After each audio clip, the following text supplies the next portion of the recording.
No coração do Brasil, em setembro de 1987, uma tragédia silenciosa começava a se desenhar na cidade de Goiânia, no estado de Goiás. Uma tragédia que, até hoje, permanece como um dos maiores acidentes radioativos da história da humanidade fora de usinas nucleares.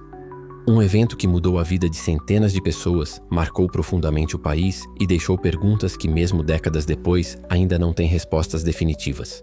Tudo começou com a história de um prédio abandonado. Uma antiga clínica de radioterapia, desativada, esquecida e deixada à mercê do tempo. No seu interior, escondida entre destroços e equipamentos médicos abandonados, permanecia uma cápsula de chumbo. Dentro dela, algo que parecia inofensivo, mas que na verdade era capaz de mudar destinos para sempre. O perigoso pó azul brilhante de Césio-137. 2 catadores de sucata, Roberto dos Santos Alves e Wagner Mota Pereira, entraram no local no dia 13 de setembro de 1987. Buscavam apenas algum material que pudesse render alguns trocados no ferro velho. Mas o que encontraram seria o início de uma cadeia de eventos que ficaria para sempre registrada como uma das maiores catástrofes da história do Brasil. Eles removeram o equipamento de radioterapia da clínica desativada, um cilindro pesado de metal resistente.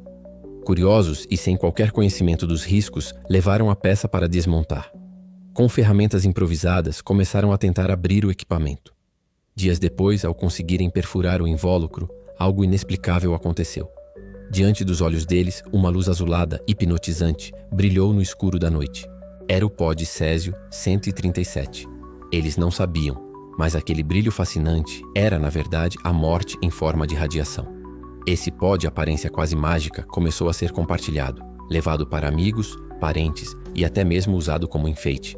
Muitos, sem imaginar o perigo, passavam os dedos na poeira azulada, encantados com sua beleza.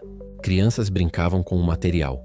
Moradores chegavam a usar o brilho para decorar suas casas, espalhando ainda mais a contaminação invisível. O dono de um ferro velho, Devair Alves Ferreira, ficou especialmente fascinado pela estranha substância. Ao mostrar a familiares e vizinhos, acabou sem saber condenando a todos. Sua própria esposa, Maria Gabriela, começou a adoecer misteriosamente, assim como tantas outras pessoas ao redor. O impacto do material radioativo começou a se revelar de forma devastadora. Náuseas, vômitos, tontura, feridas estranhas na pele. Os sintomas se multiplicavam, mas ninguém sabia explicar a causa. Hospitais recebiam pacientes com sinais inexplicáveis, e o que parecia apenas uma curiosidade acabou se tornando um pesadelo.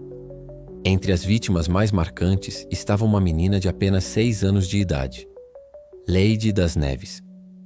Ela brincou com o pó azul, passando no corpo e até levando partículas para casa. Rapidamente, seu estado de saúde piorou. Seu corpo não resistiu à violência da radiação. Leide faleceu dias depois, tornando-se um dos símbolos mais tristes dessa tragédia. Seu enterro foi acompanhado de tensão e medo. A população, tomada pelo pânico da contaminação, tentou impedir que o corpo fosse sepultado no cemitério local. Muitos moradores, apavorados, temiam que a radiação pudesse se espalhar através do caixão. Foi necessária a intervenção policial para garantir o enterro. Enquanto isso, a cidade mergulhava no caos. Equipes da Comissão Nacional de Energia Nuclear, o Exército e especialistas internacionais chegaram para conter o desastre. Casas inteiras foram demolidas. Toneladas de entulho e lixo radioativo foram enterrados em depósitos especiais. Mais de 100 mil pessoas passaram por exames e centenas foram contaminadas diretamente. A mídia internacional noticiava a tragédia brasileira, chamando atenção para a falha na fiscalização e para o descaso que permitiu que um equipamento tão perigoso ficasse abandonado sem qualquer proteção.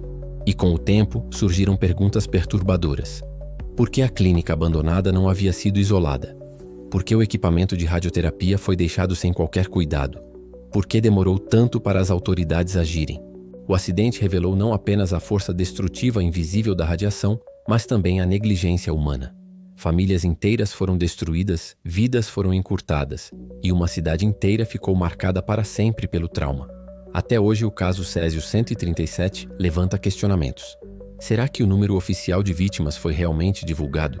Há quem diga que os efeitos foram muito maiores do que se contou, e que muitos casos de câncer e mortes posteriores jamais foram associados oficialmente ao acidente. Há também teorias de conspiração. Alguns acreditam que o material radioativo, em algum momento, teria sido retirado parcialmente e vendido no mercado negro. Outros sugerem que houve um encobrimento deliberado das consequências para evitar ainda mais pânico. E o mais intrigante: mesmo após tantos anos, os depósitos com os rejeitos radioativos permanecem como bombas relógio. O Césio-137 tem uma meia-vida de cerca de 30 anos, o que significa que ainda hoje sua radiação pode estar ativa. O silêncio e o medo ainda rondam Goiânia. Para muitos sobreviventes, a tragédia nunca acabou. A lembrança está nas marcas deixadas no corpo, nas perdas irreparáveis e nas memórias dolorosas de um brilho azul que parecia mágico, mas que escondia a morte. O Césio-137 continua sendo um fantasma invisível que assombra, um inimigo silencioso que marcou para sempre a história. E diante de tudo isso, fica a grande pergunta: o que realmente não foi contado sobre essa tragédia? Será que a verdade foi inteiramente revelada? Ou ainda existem segredos escondidos sob toneladas de concreto e silêncio? O caso Césio-137 permanece como uma das histórias mais misteriosas e impactantes da história do Brasil e do mundo. Uma tragédia que poderia ter sido evitada, mas que acabou acontecendo e deixou cicatrizes profundas. E você? O que acha que realmente aconteceu em Goiânia em 1987? Houve encobrimento? O número de vítimas foi muito maior do que se divulgou? Ou essa é apenas mais uma prova de que a irresponsabilidade humana pode ser tão perigosa quanto qualquer desastre natural? O que achou dessa história real e misteriosa? Deixe sua opinião nos comentários. Inscreva-se no canal Histórias de Tirar o Fôlego, ative o sininho para não perder histórias reais, enigmáticas e impactantes que desafiam a lógica. Até a próxima!